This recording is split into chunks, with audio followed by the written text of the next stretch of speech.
Job loss sa key industries, freeze hiring sa gobyerno at tumataas na underemployment. Mas bumigat ang hamon sa mga naghahanap buhay nitong Marso. Ang detalye sa Agenda Report ni Sujin Kim.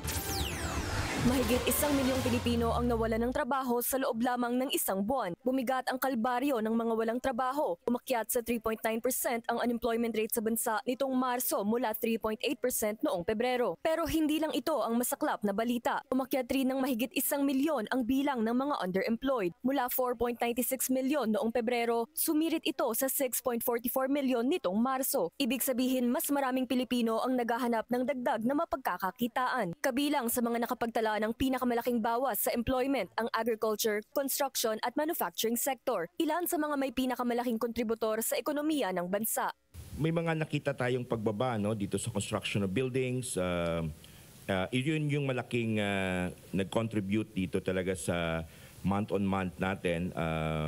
Posible na may mga stoppage tayo. Bukod dito, ayon kay National Statistician Claire Dennis Mapa, isa sa nakadagdag sa pagbagsak ng bilang ng employed ay ang pansamantalang pag-freeze ng hiring sa mga government positions. Kaya maraming posisyon ang nananatiling bakante. We feel na affected ito doon sa ating election ban. May ban pa kasi on hiring sa mga government positions.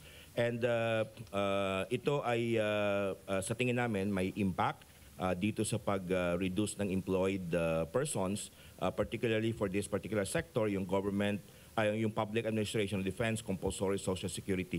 Pero sa tingin namin, pagbalik naman, kasi yung ban matatapos na right after the election, babalik na naman ito. Siguro yung mga hiring lang medyo na-delay. Bagamat inaasahan na magkakaroon ng pagtaas sa bilang ng employed dahil sa campaign season, hindi ito naging sapat para i-boost ang lagay ng labor market. May mga contribution siya, but it does not really provide that substantial increase. Mayroon kasi tayong mga fixed talaga na mga jobs.